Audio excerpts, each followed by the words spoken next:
ಜಮಖಂಡಿ ನಗರದ ಮಹೇಶ ಚಿತ್ರಕಲಾ ಮಹಾವಿದ್ಯಾಲಯದಲ್ಲಿ ನಡೆದ ಬಸವರಾಜ ಎಸ್ ಪಾಟಲ ಹಿರಿಯ ಕಲಾವಿದ ಇವರಿಂದ ನಿಸರ್ಗ ಚಿತ್ರಣದ ಪ್ರಾತ್ಯಕ್ಷಿಕೆ ಸಮಾರೋಪ ಸಮಾರಂಭ ಕಾರ್ಯಕ್ರಮ ಜರುಗಿತು.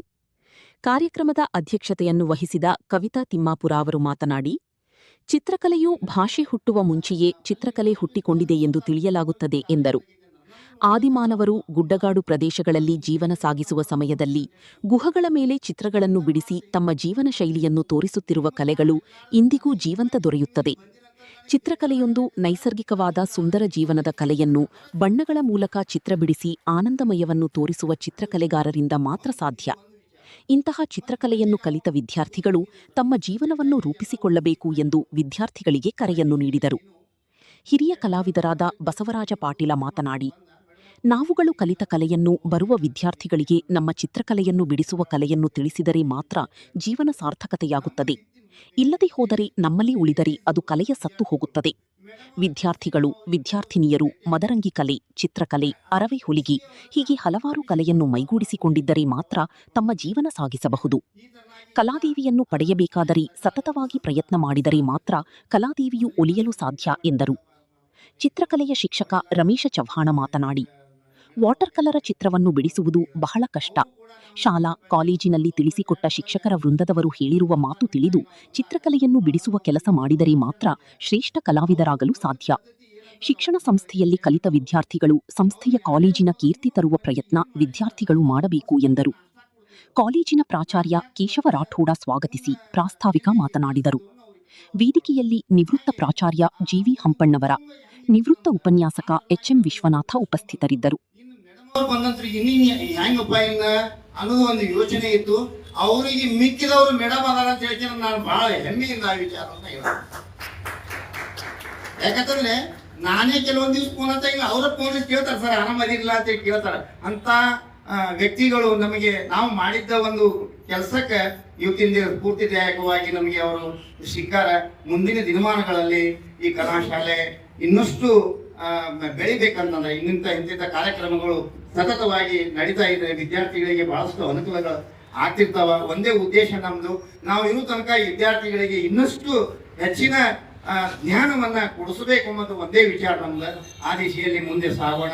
ನೀವೆಲ್ಲ ಸಹಾಯ ಸಹಕಾರ ಮಾಡ್ತೀರಿ ಅಂತ ನಾನು ನಂಬಿದ್ದೀನಿ. ಮುಂದಿನ ದಿನಮಾನಗಳಲ್ಲಿ ಮತ್ತೊಂದು ಕಾರ್ಯಕ್ರಮಗಳನ್ನು ಮಾಡ್ತಾ ನಾವು ಮುಂದೆ ಸಾಗೋಣ ಅಂತ ಹೇಳಿ ನನ್ನ ಎರಡು ಮಾತುಗಳಿಗೆ ವಿರಾಮ ನೀಡ್ತೀನಿ. ನಮಸ್ಕಾರ. ಹೇಳಿದ್ರು ನನಗೆ ಪರಿಚಯ ಇರೋ ಕಲಾವಿದರನ್ನ ನಾನು ಇಲ್ಲಿ ಕಳಿಸೋ ಅಥವಾ ಅವ್ರಿಗೆ ಕರ್ಕೊಂಡ್ಬರೋ ವ್ಯವಸ್ಥೆಯನ್ನು ನಾನು ಮಾಡ್ತೀನಿ. ನನಗೆ ಎಷ್ಟು ಸಾಧ್ಯ ಆಗ್ತದೋ ಅಷ್ಟು ಕಲಾವಿದರನ್ನ ಬೆಳೆಸಿ ಅವ್ರಿಗೆ ಇಲ್ಲಿ ಕಳಿಸಿ ಅವರಿಂದ ಏನು ಹೆಲ್ಪ್ ಆಗ್ತದೋ ಅದನ್ನು ಕೊಡಿಸೋ ವ್ಯವಸ್ಥೆ ನಾನು ಮಾಡ್ತೀನಿ. ಈ ಅವಕಾಶಕ್ಕೆ ನಾನು ಸುಮ್ಮನೆ ಬರ್ತೀನಿ ಅಂತ ಹೇಳಿದ, ಆದರೆ ನಾನು ವೇದಿಕೆ ಮಾಡಿ ಕೊಡ್ತೇನೆ. ನಾವು ಮಾತಾಡೋದು ಸ್ವಲ್ಪ ಕಷ್ಟ. ನಾವು ಬರೀ ಓಡಾಟ ಕೆಲಸ ಮಾಡ್ತೀವಿ, ಕೂಡೋದು ಅಂತಂದ್ರೆ ನಮ್ಗೆ ಹೇಗೆ ಆಗಂಗಿಲ್ಲ. ಆದರೆ ಇವತ್ತು ಕೂಡಿಸಿದ್ದಾರೆ ಪ್ರಾಚಾರ್ಯರಿಗೂ ಮತ್ತು ಸಂಸ್ಥೆಯ ಎಲ್ಲ ಪದಾಧಿಕಾರಿಗಳಿಗೂ, ಎಲ್ಲ ವಿದ್ಯಾರ್ಥಿಗಳಿಗೂ ಮತ್ತು ಆತ್ಮೀಯ ವ್ಯಕ್ತಿಗಳಿಗೂ ವಂದಿಸಿ ಮಾತುಗಳನ್ನು ಧನ್ಯವಾದ. ನನ್ನಿಂದ ಏನಾದ್ರು ನಾವು ಕಲಿಯಕ್ಕೆ ಯಾಕಂದ್ರೆ ಒಳ್ಳೇದಾಗ್ತದೆ ಅಂದ್ರೆ ಅದನ್ನು ನಾವು ಯಾಕೆ ಮಾಡಬಾರ್ದು? ಇಲ್ಲ ನಿಮ್ಗೆ ಬರ್ಬೇಕು ಅದು ಬರ್ತೀನಿ, ನೀವೇನು ವಿಚಾರ ಮಾಡಕ್ ಹೋಗ್ಬೇಡ್ರಿ. ಅಲ್ಲಿ ಕೂಡ ನಾನು ಉಪನ್ಯಾಸ ಹೋಗ್ತದೆ, ದೇವಾಲಯದಲ್ಲಿ ಬಾಗೇವಾಡಾಗಲಿ ಎಲ್ಲ ಎಲ್ಲೇ ನಮ್ಮ ನಾನು ಹೋಗ್ತಾ ಇರ್ತೀನಿ. ಯಾಕಂದ್ರೆ ಇದರಿಂದ ನಾವು ಕಷ್ಟಪಟ್ಟಂತ ಈ ಕಲೆಯ ಒಂದು 4 ದಿನಕ್ಕಾದ್ರೂ ಉಪಯೋಗ ಆಗಿದೆ. ಯಾಕಂದ್ರೆ ಕಲಿಯುವ ಒಂದು ನಾನು ವಿದ್ಯಾರ್ಥಿ ಜೀವನದ ಶೈಲಿ ಕೂಡ ನಾನು ಹಂಚಿಕೆ ಒಳ್ಳೇದು ಮಾಡ್ತಿದ್ದೆ. ಎಷ್ಟೋ ವಿದ್ಯಾರ್ಥಿಗಳು ನಮ್ಮ ಸ್ನೇಹಿತರು ನನ್ನ ಜೊತೆ ಬಂದ್ರು ನಾನು ಕರ್ಕೊಂಡು ಹೋಗ್ತಿದ್ದೆ. ಯಾರು ಕಲಿಸಲ್ಲ, ಯಾಕಂದ್ರೆ ನಮ್ಮ ಆರ್ಟ್ ಫೀಲ್ಡ್ನಲ್ಲಿ ಭಾಳ ಮಜಾ ಆಗ್ತದೆ. ಯಾರು ಬಿಟ್ಕೊಡಲ್ಲ, ನಮ್ಮ ಗುರಿಗಳನ್ನು ಯಾರಿಗೂ ಬಿಟ್ಕೊಡಲ್ಲ. ಯಾವ ಮಂದಿ ನೋಡಿದಾಗ ನಾನೇ ಕೆಲವೊಂದು ದೊಡ್ಡ ಆರ್ಟಿಸ್ಟ್ಗಳು ಹಿಂದೆ ಹೋಗಿದ್ರೆ ಏನಿದ್ರು ಅಲ್ಲಿ ಹೋಗಿ ವರ್ಕ್ ಮಾಡ್ತಿದ್ರು. ಯಾಕೆ ಕಲಿತಾ ಬಾ ಅಂತ ಹೇಳಿ ಕಲಿಸಲ್ಲ. ಆದ್ರೆ ಎಲ್ಲ ವಿದ್ಯಾರ್ಥಿಗಳು ಹೇಳಿದ್ರು ನಮಗೆ ನಾವು ಏನು ಕಲಾಶಾಲೆ ಮನೆ ಹೋಗಾದ್ರು ನಾವು ಸರಿ ತಿಳ್ಕೊಂಡಿರೋದು ಮನೆಯಲ್ಲಿ ಇವೆಲ್ಲ ನಾನು ಬೆಳಗ್ಗೆ ಗೊತ್ತಿದ್ದು. ಅವರೆಲ್ಲ ಬೆಳಗ್ಗೆ ಜನ ಸೈಕಲ್ ನಾವು ಲ್ಯಾಂಡ್ಸ್ಕೇಪ್ ಮಾಡಕ್ ಬೆಳಿಗ್ಗೆ ದಿನ ಲ್ಯಾಂಡ್ಸ್ಕೇಪ್ ಮಾಡ್ತಿದ್ದೆ. ಅಂದ್ರೆ ಅವ್ರಿಗೆಲ್ಲರಿಗೆ ನಾವು ಜೊತೆಗೆ ಕೂಡ ಅವರು ಒಳ್ಳೆಯ ಅಸ್ತವಾದಂಥ ಲ್ಯಾಂಡ್ಸ್ಕೇಪ್ ಕೂಡ ಮಾಡ್ತಾ ಇರೋದು. ಅಂದ್ರೆ ಒಬ್ಬರಿಗೆ ನಮ್ಮಿಂದಾಗಿ ಒಬ್ರು ಉಪಯೋಗ ಆಯ್ತಂದ್ರೆ ಈ ಜೀವನ ಸಾರ್ಥಕ ಆಯ್ತು. ಇಲ್ಲಾಂದ್ರೆ ಇವತ್ತು ಕಲೆ ಏನಾಗ್ತದೆ ನಮ್ಮಲ್ಲಿ ಒಳಗೆ ಹೋಗ್ತದೆ, ಸತ್ತು ಹೋಗ್ಬಿಡ್ತೀವಿ. ಅದಕ್ಕೆ ಇವತ್ತಿನ ದಿನ ನಮಗೆ ಆಹ್ವಾನ ಮಾಡಿದ್ದಕ್ಕೆ ಅದರಲ್ಲಿ ಎಲ್ಲ ನಮ್ಮ ಎಲ್ಲ ಸ್ನೇಹಿತರಿದ್ದಂಗೆ ಅವರು ಹಂಪಣ್ಣವ್ರ ಸರ್, ನಾನು ಕೂಡ ಅವ್ರ ಜೊತೆಗೆ ಕೂಡ ಕಲ್ತೀವಿ. ಅವ್ರು ಭೇಟಿ ಆಯ್ತು. ವಿಶ್ವನಾಥ್ ಅವ್ರ ಕೂಡ ಧಾರವಾಡ ಕಲ್ತೀವಿ, ಅವ್ರು ಭೇಟಿ ಆದಂಗೆ ಆಯ್ತು. ಮತ್ತು ನಮ್ಮ ರಾಠೋಡ್ ಸರ್ ನಮ್ಮ ಶಿಷ್ಯ ಅವರು ಫಸ್ಟ್ ಅಪಾರ್ಟ್ಮೆಂಟ್ ಆಗಿ ಇಂಟಿಗೆ ಕರ್ಕೊಂಡು ಬಂದ್ರು ನಮ್ಗೆ. ಯಾಕಂದ್ರೆ ನಾವು ಮೊದಲು ಪತ್ರಿಕೆ ಒಳಗೆ ಬಂದಿದ್ದೆ ನಾನು. ಯಾಕಂದ್ರೆ ಅರಿವಿನಿ ಅಂತ ಹೇಳಿ ಒಂದು ಪತ್ರಿಕೆ ಇತ್ತು. ನಾನು ಚಂಪಾ ಕಡೆ ಕೆಲಸ ಮಾಡ್ತಿದ್ದೆ, ಚಂದ್ರಶೇಖರ್ ಪಾಟೀಲ್ ಅವ್ರಿಗೆ ಅವರು ಇದು ಭಾರ ಪತ್ರಿಕೆ ಬರ್ತಿತ್ತು, ಅವ್ರು ಸಂಕ್ರಮಣ ಅಂತೇಳಿ. ಅದರಲ್ಲಿ ನಾವು ಕಥೆ ಕಾದಂಬರಿಗಳಿಗೆ ವರ್ಕ್ ಮಾಡ್ತೇವೆ. ನಾವು ಮೊದಲು ತುಂಬ ಇರೋ ರುದ್ರಪ್ಪ ಕಥೆ ಚಿತ್ರಗಳು ಮಾಡ್ಕೊತಿದ್ದೆ. ಸ್ವಲ್ಪ ಬಂದಾಗಿದ್ರು. ಬಂದಾದ್ಮೇಲೆ ಏನ್ ಮಾಡೋದು ಅಂತೇಳಿ ನಾವು ಒಂದು ಬೆಂಗಳೂರಿಗೆ ಹೋದೆ. ಅರಗಿಣಿ ಪತ್ರಿಕೆಗೆ ಹೋದ್ವಿ. ನಾವು ಮಕ್ಕಳಿರೋದು ಕೋಟಿ ಅಂತಿದ್ರು, ಆಮೇಲೆ ನಮ್ಮ ಪಂಚು ಗಂಗೋಲಿ ಅಂತಿದ್ರು, ಎಲ್ಲರೂ ಕೂಡಿ ಬೆಂಗಳೂರಿಗೆ ಹೋದ್ವಿ. ಅಲ್ಲಿ ನಮಗೆ ಭಾಳ 1,000 ರೂಪಾಯಿ ಕೊಟ್ಟಿದ್ರು ಪಗಾರಲ್ಲಿ. 1,000 2,000 ಅಷ್ಟೇ ದೊಡ್ಡ ಪಗಾರ ತಗೊಂಡಿಲ್ಲ. ಮುಂದೆ ನಾವು ಯಾಕೆ ಅಲ್ಲಿ ಇದು ಆಗ್ಲಿಲ್ಲ, ನಮ್ಗೆ ದುಡ್ಡು ವ್ಯವಸ್ಥೆ ಸರಿಯಾಗಿಲ್ಲ. ಆಮೇಲೆ ನಮ್ಮ ಮನೆಗೆ ಇಲ್ಲ, ಇಲ್ಲಿ ಇಷ್ಟಿಷ್ಟು ಅಂತ ಅಂತಂದ್ರೆ ನಮ್ಮ ಪೂಜಾರಿ ಅರಸಿ ಪೂಜಾರಿಯವರು ನಮ್ಮ ಹಾಸ್ಪಿಟಲ್ ಕರ್ಕೊಂಡ್ಬಂದ್ರು ನನಗೆ ಇಂಡಿಗೆ. ನಂತರ ನಾನು ಇಂಡಿಗೆ ಬಂದೆ. ಅವಾಗ ನಾಟೋಡು ಬರ್ತಾ ಇದ್ರು.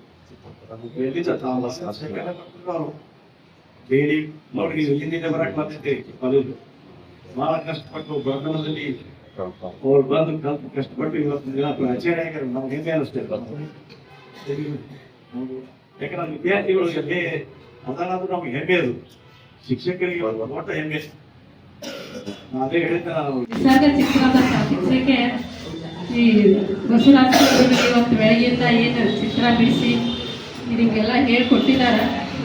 ಅದರ ನೀವು ಈ ಕಾಲೇಜಿನ ಒಂದು 4 ಜನ ವಿದ್ಯಾರ್ಥಿಗಳಾದರೂ ಸದುಪಯೋಗ ತಗೊಂಡು ನೀವು ಅದನ್ನು ಮಾಡಿ ತೋರಿಸಿದ್ರೆ ಆ ಸರ್ ಬಂದು ಮಾಡಿದ್ದಕ್ಕೂ ಸಾರ್ಥಕ ಮತ್ತು ಈ ಸಂಸ್ಥೆಗೂ ಸಾರ್ಥಕತೆ ಆಗ್ತದೆ. ಈ ಸಂಸ್ಥೆಯಿಂದ ನೀವು ಕಲಿತು ಮುಂದೆ ಒಂದು ನಿಮ್ಮ ಜೀವನ ಕಟ್ಕೊಂಡಾಗ ಈ ಸಂಸ್ಥೆಗೆ ಒಂದು ಹೆಸರು, ಇಂಥ ಸಂಸ್ಥೆಯಲ್ಲಿ ಓದಿದ್ವಿ, ಇಂಥ ಕಲ್ತಿದ್ವಿ ನಾವು, ಇಂತಿಂಥ ಸರ್ಗಳು ಬಂದು ನಮಗೆ ಹೇಳ್ತಿದ್ರು, ಅದರಿಂದ ನಾವು ಜೀವನ ಕಟ್ಕೊಂಡು ಅಂದಾಗ ಇಲ್ಲಿ ಸದ್ಗುರುಗಳು ಎಲ್ಲ ಮಾಡಿದ್ದು ಅವ್ರಿಗೆ ಸಾರ್ಥಕತೆ ಆಗ್ತೈತಿ. ಮತ್ತು ನಿಸರ್ಗನ ಪ್ರಕೃತಿ ಒಳಗೆ ಅದು ಒಂದು ವಿಸ್ಮಯ. ಅದನ್ನು ಎಷ್ಟು ಸೌಂದರ್ಯವನ್ನು ಒಂದು ಕಾಗದ ಬಿಳಿ ಇದು ಕಾಗದ ಮೇಲೆ ಬಣ್ಣ ಹಚ್ಚಿ ಆ ಸೌಂದರ್ಯ ನಿಮಗೆಲ್ಲ ನಾವು ನೋಡೋಕೆ ಎಷ್ಟು ಅದು ಅದ್ಭುತ ಅನಿಸ್ತೈತಿ. ಅದನ್ನು ಮಾಡೋದು ನಿಮ್ಗೆ ಅಷ್ಟು ಈಸಿಯಾಗಿ ಹೇಳ್ಕೊಡ್ತಿದ್ರಲ್ಲ ಸರ್, ಅದರ ಉಪಯೋಗ ತಗೊಳ್ಳಿ ಅಂತ ಹೇಳ್ತಾ, ಈ ಇದಕ್ಕೆ ಚಿತ್ರಕಲೆಗೆ ಯಾವುದೇ ಭಾಷೆ ಅಂತ ಇರೋದಿಲ್ಲ. ಮನುಷ್ಯ ಇನ್ನೂ ಭಾಷೆ ಕಲಿಯೋಕ್ಕಿಂತ ಮುಂದೆನೇ ಚಿತ್ರಕಲೆ ಹುಟ್ಟೈತೆ ಅನ್ನೋದು ನಾ ಎಲ್ಲ ಕೇಳ್ತೀನಿ. ಅದೇ ಮನುಷ್ಯ ಅವಾಗಿನ ಜೀವನದಾಗ ಆದಿಮಾನವ ಕಾಡೊಳಗೆ ಏನು ಬೇಟೆ ಆಡಿ ಆ ಸೌಂದರ್ಯದಿಂದ ಗುಹೆಯ ಒಂದು ಗೋಡೆ ಮೇಲೆ ಕೆತ್ತಿ ಅದನ್ನು ದಾಖಲಿಸ್ತಿದಂತ. ಅಂದರೆ ಅವಾಗ ಭಾಷೆ ಚಿತ್ರಕಲೆ ಅವಾಗ ಹುಟ್ಟೈತಿ. ಭಾಷೆ ಹುಟ್ಟೋಕ್ಕಿಂತ ಮುಂಚೆ ಅದನ್ನು ನೀವೆಲ್ಲ ಸದುಪಯೋಗ ತಗೋರಿ ಅಂತ ಹೇಳಿ ಈ ಸೌಂದರ್ಯವನ್ನು ಎಲ್ಲರೂ ಪ್ರಕೃತಿ ಸೌಂದರ್ಯವನ್ನು ಉಳಿಸಿ ಬೆಳೆಸೋಣ ಅಂಥೇಳಿ ನಾನು ಒಂದು ಮಾತು